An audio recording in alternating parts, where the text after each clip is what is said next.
Why is shame such a powerful emotion? How does it affect us mentally, physically, emotionally? I'm Nadia Davis. I'm a mom, author, attorney, and Kundalini yoga teacher who has experienced public shaming that brought me to my knees. On this podcast, I'm going to tell you how I'm living the work taking shame out of the shadows.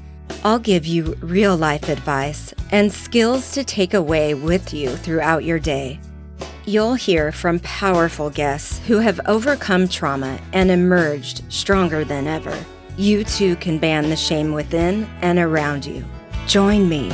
You are not alone. Hi, everyone. I am so excited for today and who I am interviewing, Dr. Dawson Church. Here, we drag shame out of the shadows so that we can better understand it and so we can transform it into power. And today, Dr. Church, I'm hoping, will help us get a better understanding of the science behind shame and the healing of shame. Dr. Dawson Church is a best-selling science writer and the author of 3 award-winning books. The Genie in Your Genes, which broke new ground by showing that the gene expression is influenced by emotions. I have some interesting questions with that. And also Mind to Matter is based on hundreds of studies showing that our brains play a key role in constructing the reality around us. Yes, indeed. And Bliss Brain, he demonstrates that as we cultivate peak states, our brains rapidly rewire themselves for happiness, which is absolutely true. He has done a lot of extensive work with veterans and offered free PTSD treatment to over 22,000 through Veterans Stress Solution, which he founded. He continues to teach and inspire through his presentations, podcasts, books, and blog posts. So before I ask you all the questions that I selfishly really want you to answer, will you please tell us your story and about the birth of your compassion for helping others with post-traumatic stress disorder? I'd be happy to. And the most recent research has shown us that PTSD is easily treatable. And that's a huge breakthrough, Nadia, because when you go back to like 2000, 2005, our track record of good PTSD treatments was very, very poor. And the American Psychiatric Association commissioned a giant study in 2004, and they looked at all of the scientific evidence that had been published over the last century, and they concluded that PTSD was pretty much fixed, untreatable. It's called a treatment-resistant condition. In other words, people did not get better, and our available treatments were very, very limited. Some drugs, psychotherapy, but that poor track record. Like of veterans who get prescribed a treatment plan at a VA hospital, 90% drop out. 9 out of 10 drop out because they're being asked to remember terrible things. And so our old treatments weren't effective. Our new treatments are fabulously effective. And so I've shifted in the last 20 years from reporting on them in my books, and I've become a real advocate of them. I helped start the Veteran Stress Solution that's treated over 20,000 veterans outside of official channels because it took a while to get approved by the VA. And initially I was working on my own PTSD. I looked through the list of symptoms and realized, check, flashbacks, nightmares, intrusive thoughts, hypervigilance. That was me. And I after a very rocky childhood and growing up with a lot of dislocation in my life, I was very disillusioned by like 10, 11, 12. And by 13, I was just suicidal. I didn't want to be here. And so one day I remember walking past a full-length mirror and looking at myself around 13 or 14 years old. And this thought flashed into my head. I said to myself, those are the saddest eyes I've ever seen. And I realized I was so screwed up. I had to try and fix myself. So I went and joined a spiritual community. I got deep into the perennial philosophy, behind all the religions, did that for a few years, got into psychology, and then got into service Well, and let me helping other stop people in you various there. ways. Yeah. Let me stop you there because thank you for sharing that childhood feeling and experience. How would you describe your personal that childhood experience of the emotion we call shame when you looked in your eyes? How what words would you put on it so that we can help other people put words on this feeling that's so tricky, so you know it's so elusive, yet it's so powerful. What was that like for you then? It's physical, emotional, and mental. The mental part is thoughts, and that was a thought.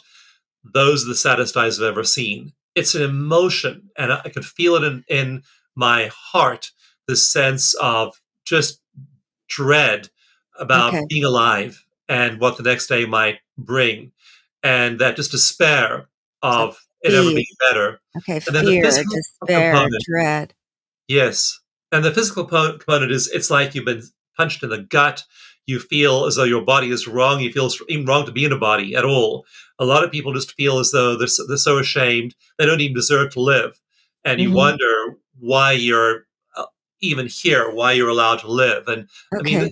these sound pretty extreme, but I talk to people sometimes when I'm doing live classes and they're describing these same feelings in their bodies, driven by emotion and accompanied by But for those you thoughts. personally, it was dread and fear and, this, like, anxiety.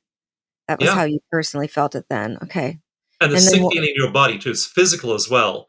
In fact, mhm, one of the earliest studies of PTSD after World War One was done by a psychiatrist called Abram Cardiner, and he said that traumatic stress is not mental; it's physical, and so people feel the sense of physical heaviness and dread, and the body just doesn't feel right as well. So the physical component is big. so then you were explaining you lived in those beliefs and those thoughts and in that dread then into early adulthood? Yeah, and going and living on a spiritual community didn't help me very much. I got I learned about what Aldous Huxley called the perennial philosophy behind all the world's great religions, and so I picked up a lot of knowledge back along the way doing that. Seeking. But I You were didn't feel seeking. much better. I saw a lot of dysfunctionality in ashrams and spiritual groups and communes and these groups of people. They weren't, personally, a lot of them were really struggling, and that's why I thought, well, okay, spirituality is pretty flawed. Let's try psychology. Mhm. And you get to meet a lot of therapists, and you realize, whoa, if I thought the spiritual people were screwed up, wait till you see the psychologists. So what I'm hearing you say is that dread and that fear and that I call it a running to standstill mode, that longing, it led you to search I and wanted to solutions. okay. So that was your soul calling at the time. The you were drawn and when that shame is in you and it's just all encompassing and darkening of that longing. That's, when we enter suicidality, and so but you followed that and you started reading, you said, about psychology, and then that's what led you to some of the work that you Yes. do? Okay. And Okay. that word you used a moment ago, Nadia, all encompassing, is really key because when you are stuck in what we call a trauma loop, you can't think of anything else. You want to think Mhm. positively, you want to act compassionately, you want to find and create love in your life, you want to meditate, you want to do things that are good for yourself and the world, and you just can't. You're stuck there. It's all encompassing, and your attention keeps on going back there. In psychology, we call this the brain's negativity bias, and you Okay. know it's not healthy. You know you aren't on a good path. You try and extricate yourself, and you take online courses and read books and go see spiritual masters and get therapy, and it just keeps that negative feeling keeps sucking you back. So it is all encompassing, and our best efforts to think ourselves out of it usually fail, which leads us to even greater despair. So that's where I found myself for many, many years. And when I eventually made a commitment, I was 45 years old at the time, to meditate every single day. And I made that commitment. That was the turning point. I was literally one day, I Mm. was sitting in a cafe, I was working with a life coach, and she said, "Are you meditating?" And I said, "I don't have time to meditate." And I realized when I said those words, Nadia, that's what I needed to do. So I made the Mm. commitment. I had two young kids at the time. I was a single dad, and I just Wow. had to set my alarm really early, which I didn't like doing, and get up and meditate for that first 45 minutes of the day. But I made that decision on a Monday. On Tuesday, I began to meditate, and I literally, it's been, whatever, it's been 25 years or whatever it is now. I never stop. I mean, it's Wow. rare a day goes by I don't meditate, and everything began to change. I learned energy therapies. I began to shift. I began to retrain myself as a researcher because I was working in book publishing at the time. And you make So those pivotal describe choices, that. and things change. That's beautiful. That is so beautiful. And I very much relate. And when you, I'm putting myself in your shoes of those first days and those first, minutes meditating and how you then later as a doctor, I love this, describe, how the emotions influence our gene expression and pull. And at the time that you were, beginning on your own healing journey and your own awakening, you didn't have those words, right? We didn't, right. And so I wanted to ask, so how then did that personal emotion or does that emotion of shame prior influence our gene expression and what is a gene expression? And then we'll also use your own journey and awakening for the rest of the questions. So how was it influencing you? Yeah, so the gene expression part is really well understood by science now. And when you are in a situation that triggers the stress response, then you have a shift in gene expression. And expression is just if genes are turned on or turned off. So about 15% of our genes are fixed. Like, your hair is brown, your eyes are brown, you're a certain height. All of that's fixed gene expression. But about 85% of our gene expression is variable. Like if I go for Mm. a walk and I'm in nature and I'm smelling things and I'm really enjoying the scenery, that's going to trigger a certain gene expression. If I'm in a fight, if I'm with somebody who's angry at me or saying nasty things to me, then that's going to trigger gene expression. And it's going to trigger the genes that code, that contain the information our body needs to build complex molecules like adrenaline and cortisol. And so it's turning those genes on to build those hormones when we're in stressful real life situations. I But see. the crucial thing here is when we're not in those situations, so you have this horrible experience with somebody, you're really stressed, they're being miserable to you, and you're making a lot of cortisol. If you go and tell your friend about that a week later, so now you're not in that situation, you are in a safe location and place, and you're just describing something that happened a week before, you're turning on those same stress genes and building those same stress hormones, and you feel terrible as you retell the story. I And that's the see. problem we've had with traumatic stress all along, is that we're driving ourselves into fight or flight when there's actually nothing that is threatening our survival. Or something is said or done around us that reminds us that Yep. triggers that memory. Yeah. And so for you then, personally, you see in your meditation, when you started observing those memories or those thoughts and how did that begin the healing? Was there some what of a separation like from okay, this is a thought, so you gain some power over the memories and was that a way for you to change your gene expression? Explain this, you know, ability to experience shame yet not have it influence your gene expression. Yeah, and I shake my head there because that's the problem. You cannot think yourself out of these situations. And that's because, again, the brain is trained and has been honed by evolution for 4 billion years to focus on the negative. And so you say, well, I know I shouldn't be thinking about the negative stuff. I'll think about the positive stuff. It's like saying, don't think about a pink elephant. The only thing you think about is a pink elephant when you say, I shouldn't think about a pink elephant. And Uh-huh. so the brain is simply has evolved to focus on the bad stuff. And that's what it does. And that's what kept our Mm. ancestors safe. So you can't think yourself out of negative thinking. What you can do is you can use energy therapy. And that's why all these energy therapies, and there are many of them, they come from, millennia ago, like acupuncture and acupressure, and anything that keeps you breathing and in your body.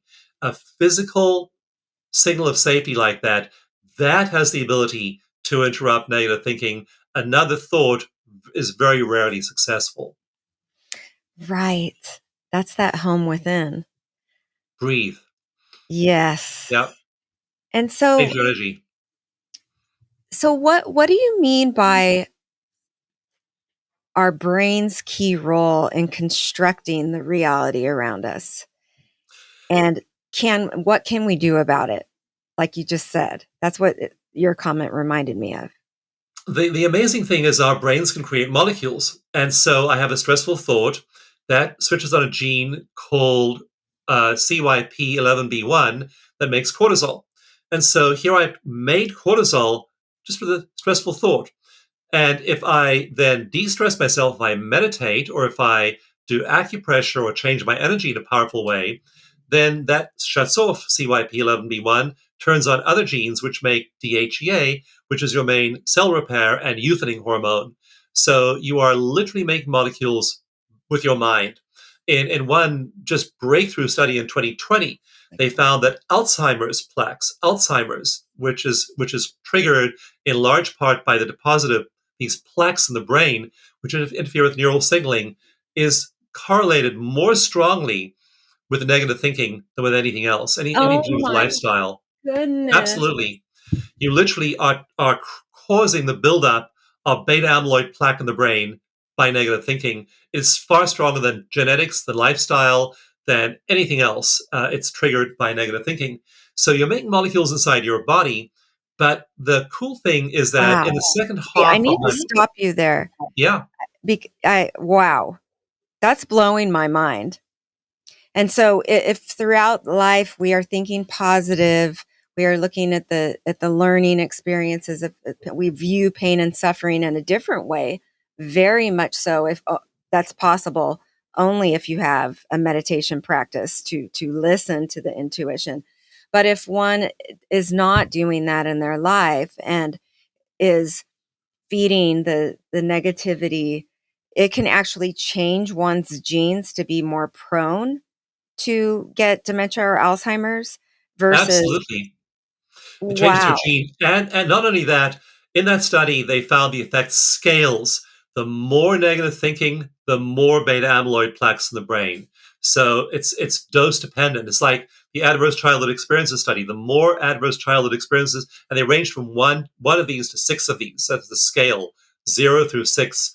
They find the more adverse childhood experiences, the greater the rates of cancer, heart disease, and other major diseases. So yeah, the But effects. that's the changing point. That's where if you've gone through something as such, and I share so much in my book, and thank you for sharing your journey, is when we go through things, it is the impetus to switch it, to dive into and feel it all, experience it all, and change change the course that much more intensely and intently and deeply to do the opposite versus we're marked and we can't change and we're staying stuck in the effects of trauma. It's I encourage anybody that is feeling stuck to see it as okay. I'm never going to get better. Don't see it that way. I'm going to always I'm cursed. No, it's an opportunity to shift it all. And as the doctor is saying, construct a different reality around us. And so, when you started doing your own meditation, can you describe that personal experience of when you began reconstructing the reality around you, and how did you do it? And then how do you advise people to start? I know you mentioned breath, but what was Yeah. your personal experience? Well, I'm a researcher. And so I turn to science and get the answers there. And I love science because science gives you empirical data. And, like, for example, in my book, Bliss Brain, I look at all the meditation studies. And I look at the meditation studies that use MRIs to see how the brain's changing and EEGs to determine how information is flowing in the brain. And what those studies show is that certain meditation methods are incredibly effective, and a whole bunch of them are not effective. Like whether you wear a saffron robe or blue jeans doesn't make any difference at all. I have 108 prayer beads hanging around my uh, neck sometimes, and I love those prayer beads. But I got to tell you that the rosary, all that stuff, it's window Hmm. dressing. It doesn't make any difference. Hmm. Three things make a huge difference. And so you got to use science to help you hone in on those things. So I began to use a science based meditation technique. It uses regularizing your breath, slow breaths. It uses relaxing certain muscles. It uses creating certain images that you notice the location of certain feelings and sensings in your body. And when you do this, when you add up the science based meditation techniques and use them together, it produces radical shift. And I did Right. one randomized controlled trial of this science based meditation method. It's called ECO meditation. We compared people doing it for just 1 month, Nadia, to a control group. And we found that in a single month, the part of the brain that processes shame, blame, guilt, anger, negative emotion quieted way down, and the part of the brain Wow. that processes compassion dialed way up. And that was when people weren't even meditating. Just it just produced these changes in the brain, in brain anatomy and function, and it did it in 1 month. So use a science-based meditation method like eco meditation, and you can change your brain structure extremely quickly. Not 10,000 hours, not becoming a monastic, not having to take any vows. Just use science-based techniques and they'll literally change your brain in a month. Wow. That is beautiful. That's what Kundalini yoga did for me. And I explain, and the great ones, the teachers before, the great ones, we describe how it's a full technology, because it's body, mind, spirit, but it's also the use of sound.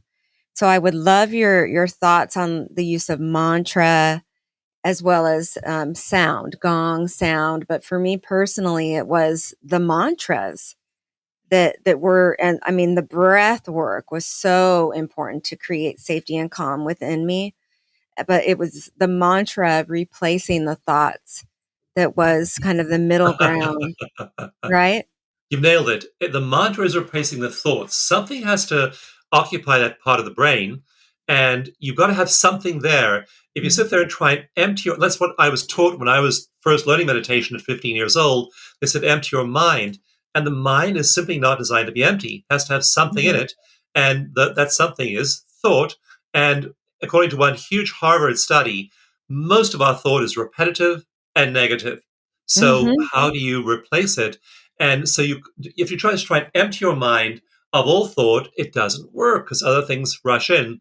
And the mantra replaces the thought. So you nailed it there. That's why Yes. these ancient techniques are so powerful. They're giving your brain, that part of your brain, something to do rather than think negative thoughts. Mhm. That Right. sound and chanting and even There was counting breaths will one do that the I trick. remember, very early on, and the Rama Dasa is one I still use, and several others. And Satanama, but one means birth, life, death, or transformation, and then rebirth. And we learned the pages and pages of learnings that each one of those meant, Ra, Ma, Da, Sa.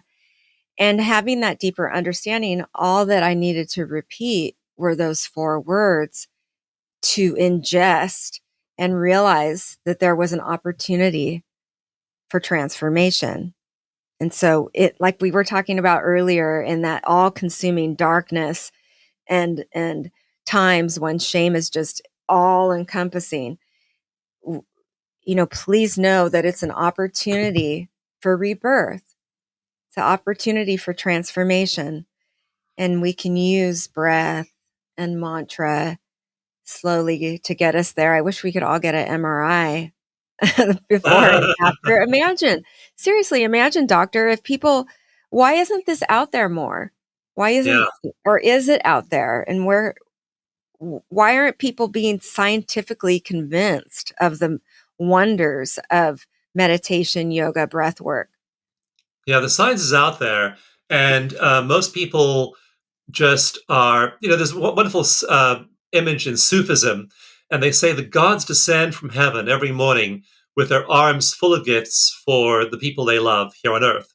And the gods return to heaven every night with their arms still full of gifts because people haven't bothered accepting the gifts they have. And it's a Right. really powerful analogy because all this love, compassion, generosity, goodwill, gratitude, grace is right there. And it takes detaching yourself from what I call in my books local mind, local reality, and then focusing on non local reality, the infinite, that which is always there, consciousness itself. It's right there. It's there for us every day.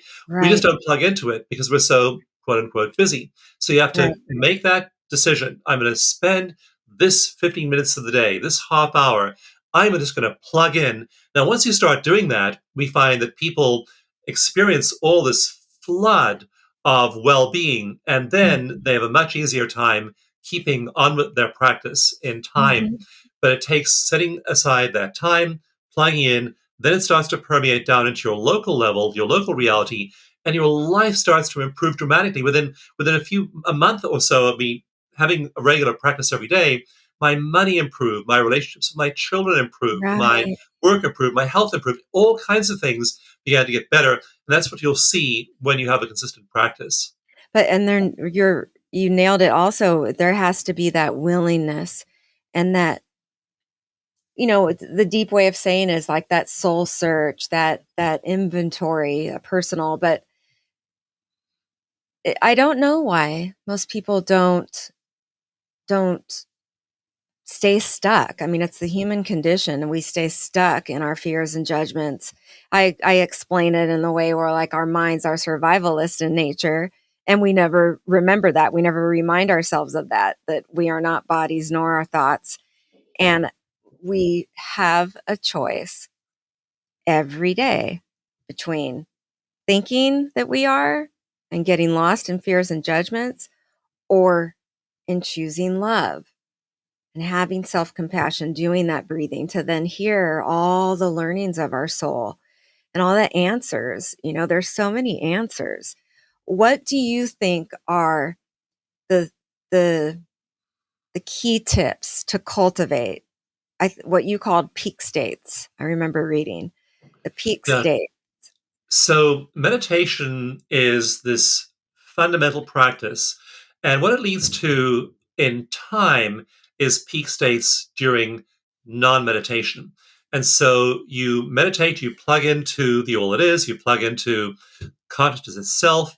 You're then having that relationship with that universe, that loving, benevolent universe that is there for you, all those gifts that the gods are bringing down for you every day. And what starts to happen is that it is then affecting your non meditative hours of the day. So the hour you're spending in meditation now means you're sleeping better, you're digesting better, you're much less stressed. As a result of being much less stressed, you're more compassionate, you're more capable.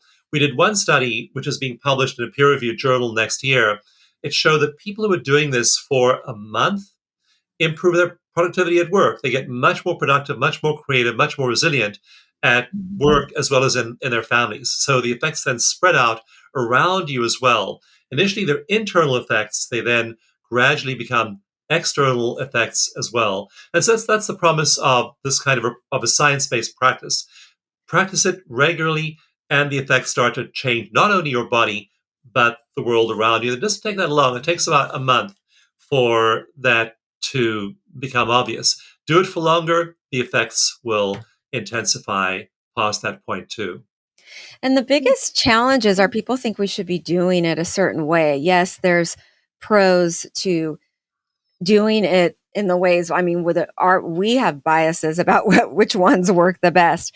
But shame comes up too. If somebody's sitting down and saying, okay, I just heard this podcast and I'm going to start meditating and breath work, there's really no one way. Yes, there's better ways than others, but it's really about creating your way and listening to just your breath, just starting there. And then you'll be drawn into what practice is, you'll know what's attracting you more. You'll know which one you get excited about learning more about.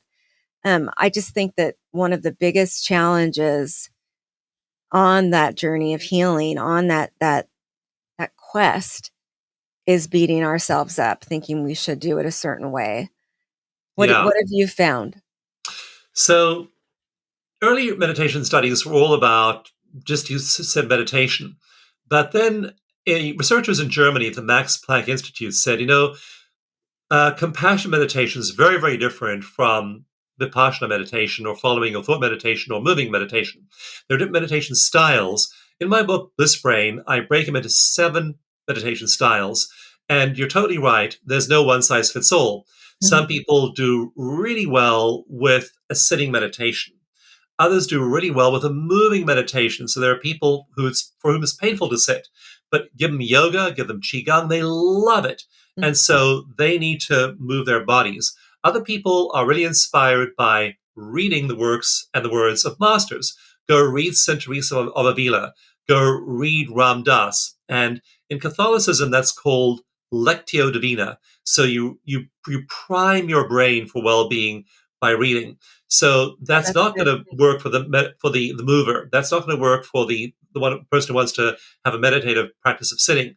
And so there are 7 different styles, and I recommend that you sample those 7 styles in Bliss Brain, and then pick the one that works for you.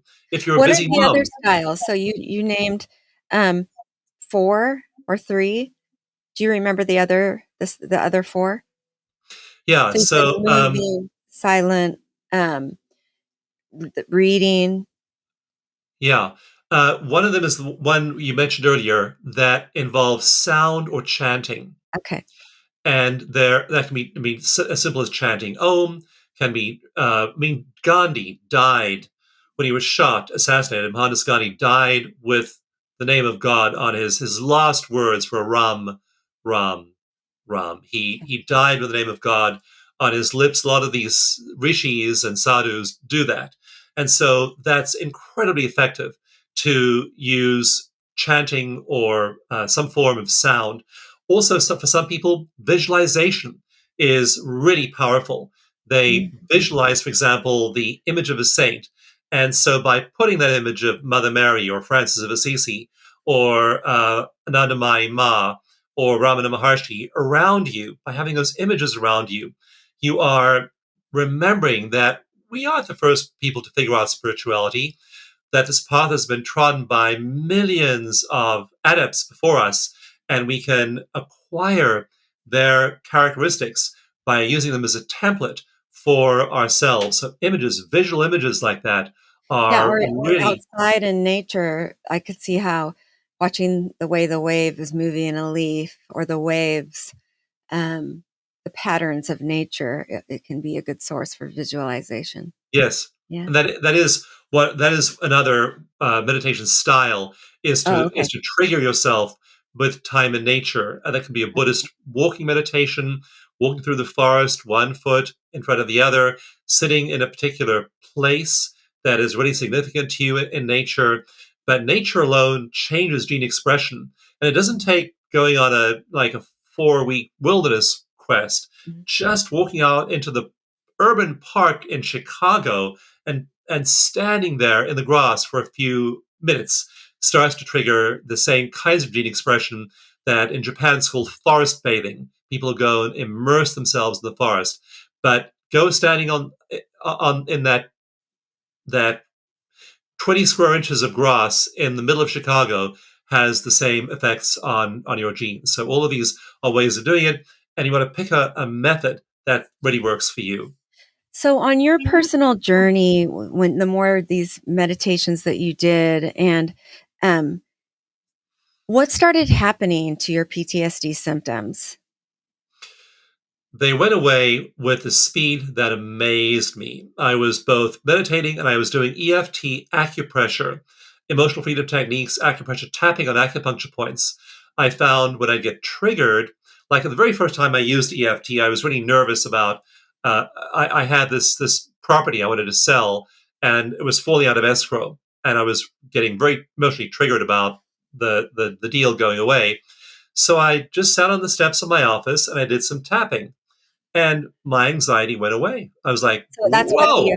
EFT is certain tapping on a different part of your body, your temples or different Yep. parts of your palm, correct? Yeah, there are Okay. acupuncture points all over your body, and EFT Okay. trains you to tap on ones that are particularly effective for stress relief. And so you want to release your stress that way. It's an energy therapy. And like one woman I worked with And had how been Yeah, go ahead. Yeah, one woman I worked with on stage at Omega Institute a few years back, in front of a big audience, she'd been molested as a child between the ages of 2 and the ages of 17. And that's very, very hard to work on, very hard to release. Wow. But she was a therapist. She'd done a lot of inner work. She was ready to do this work. I did a long session with her on that early life molestation. And eventually, she stood up after this session she did with me on stage at Omega, and she said to the audience, she said, I'm a really happy person now. I was a really happy person underneath the abuse. Nothing that man could do to me could take away my joy. Now think about that, Nadia. She's taken this horrendous Mm. abuse that she suffered for 15 years. And now she's standing up, looking at the audience. She's turned it into a narrative of her power to be joyful. That's what we call in psychology a cognitive shift.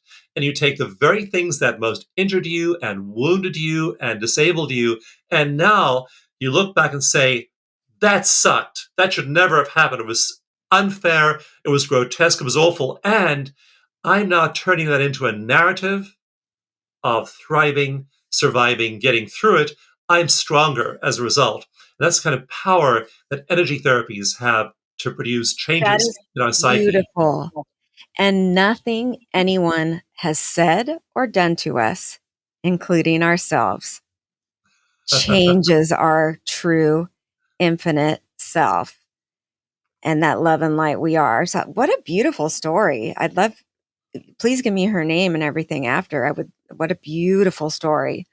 Um okay, let's put some words as a last point. Let's put some words on your experience of what happens. It's hard to describe because we could say, okay, life gets easier and things bother you less, but we're dragging this out of the shadows. So if you can describe the experience of how it felt to get some freedom from the shame, like you would sit down and you weren't afraid of listening to your thoughts, or when they would come up you knew how to handle it. Like, let's get into a little bit of nitty gritty of what the first steps of the benefits are. Does that make sense? Yeah, so you have to do two things. And the first thing you have to do is you have to solve the puzzle of trauma. And there are people, and again, in that spiritual community I was part of, they didn't have any trauma clearing methods. In fact, they pretty much were in denial and did spiritual bypassing around trauma. And they taught that you didn't need to go deal with all that yucky stuff in your subconscious mind. All you did was meditate, hit these peak states, and then the old personality just dissolved. Mhm. And research shows that that is not the way it works. The It's a research shows you process. absolutely have to go into your body.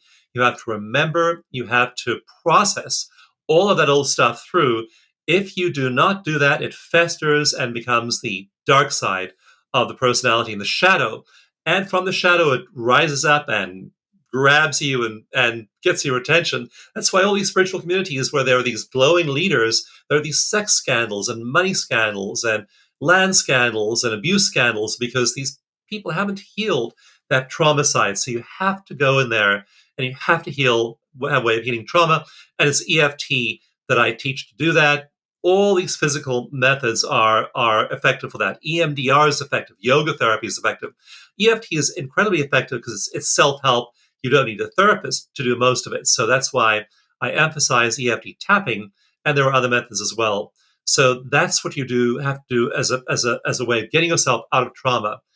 Then you walk up the mountain. That's when you go for the peak states. And that's when you start to meditate and hit these extraordinary states of joy. And so I found that happening for me, Nadia. I began to have absolutely ecstatic experiences. And they weren't just happy, they were at a level of happiness that the average person has no idea even exists. And we find in neuroscience research now that when people are hitting these peak states, they're experiencing joy. In Sanskrit, they use the word vishoka sometimes, sorrowless joy, joy without any trace of sorrow. Um, Another word used in Sanskrit is ananda, A-N-A-N-D-A, ananda. And there's a molecule called anandamide that we find explodes in the amount of it in the brains of meditators and people hitting these states. They're literally in incredible ecstasy. And Mhm. so that's what you start to experience. Ecstasy is so great that there's just no way you can even explain it to other people. That's why doing things like, microdosing and drugs can be helpful sometimes, because people at least experience the ecstasy for a while. But I remember microdosing myself a few years back and thinking, cool. That got me about 75% of the way to where I am in meditation every morning. So if I Mhm. didn't know that place existed, it would be great to have the microdose to let me know it exists. But now that I know it exists, I don't need the drugs, They're just a temporary way of letting you know there's a there. So that's the next thing you move to. Trauma clearing must come first. Like we have one developmental program called the Short Path to Oneness, teaching about non-dualism and these direct paths to oneness. We have people do a trauma clearing program first before they set the first foot on the short path to oneness, so that Mhm. when they move up to these mountaintop experiences, they aren't hobbled Mhm. by the dark side or the shadow, which can produce a dark night of the soul experience if you don't clear the trauma first. So those are the two essential things: clearing trauma and then moving these elevated peak states that our brains, every human being's brain, is wired for that ecstasy. You just have to turn that wiring on. And once you begin, I just know personally that there's less fear and less anxiety about the memories, about thoughts in general. And they start to kind of pass by, and there's some detachment from them. And this general kind of neutral space starts to develop. And that is where my home within started developing. It was a level of separation from my thoughts. I can't completely separate from them, but I knew that my brain was making them. I knew that there was another part of me, in fact, all of me, in an infinite soul, true self that was untouched. And okay, I'm thinking about this today, and it's all literal, all this stuff, or I'm in pain somewhere in my body. And that home within became this place where the the junk in the head wasn't preventing the bliss brain, Yeah, wasn't preventing it. You know what I mean? And so I love the yes. title of your book. Um, and there's so much we could talk about. Um, but literally, once you started meditating, you never stopped, and then everything. Then you got to these peak states, and then your books evolved, and you wrote them. Yeah, Really? I first became aware. The first best-selling book I wrote was called "The Genie in Your Genes," And I began to realize that these elevated states were triggering gene expression. And there was a really big idea in 2004, 2005, when I was first writing about this. We knew that nutrition and diet could trigger gene expression. We knew that certain other factors could trigger gene expression. We did not know at that point that elevated experiences would trigger gene expression, and that's what that book traces. And then I wrote the book Mind to Matter, showing how our brains literally are tuning into certain information fields and then translating those into the reality around us. And then finally, when I had several personal tragedies in my life after I wrote Mind to Matter. I then my house burned down. I went under financially. I was involved in one of the California wildfires, and my wife and I woke up in the middle of the night. There was a wildfire roaring down toward our home. We literally grabbed our car keys, sprinted to the car, and drove out. As the whole area, 5,000 homes in a few hours went up in flames that night. And we were very lucky to escape with our lives. Devastating experience. And then we went under financially because our office burned, all our possessions burned, we lost everything. Wow. And in the middle of all of that, I wrote Bliss Brain because I was meditating in the midst of all this destruction and devastation in our lives over the course of several years. And I was in ecstasy. My friend said, "You got to tell us how you do that." And I did. I wrote the book Bliss Brain to explain how mystics can get into these states and how they then propagate into flow states in everyday life. That is incredible. That is incredible. Okay, folks, it's Genie in your genes, the Genie in your genes, Mind to Matter, and Bliss Brain. All incredible books that I get to look forward to reading the entirety of. I have looked at Bliss Brain, and it's incredible. It's incredible. Thank you so much. There's so much more I would talk to you about, so I hope that this is the first of several interviews. And I just want to say thank you. Thank you so much. Is there anything else that you would like to offer or say? The big message is where I began, that traumatic stress, whatever has hurt you, I'm sorry it happened, and the effects are curable. We can change, we can shift. That's the big message of the scientific research of the last 20 years, is that we do not have to live with the after effects of adverse childhood experiences, of adult experiences of traumatic stress, that the tools are now here in psychology and spirituality to release that burden and help us have these blissful lives. So my big message, Nadia, is go for it. It's right there. Science shows you can have that blissful life. It's yours. All you have to do is choose it and then implement these practices in a practical way in your life every day. Awesome. Woohoo! Yes. Yes. And yes. I love it. Thank you so much, Dr. Hart. You are not alone. If you are dealing with shame and trauma, please reach out to me through my website, nadia-davis.com. You can get a free band shame tip sheet and find out about upcoming events. I'd love it if you picked up my book, Home is Within You, wherever books are sold. If you like this podcast, please tell a friend, leave a review, and make sure to follow me on Apple, Google, Spotify, or wherever you get your podcasts. Sending warm hugs.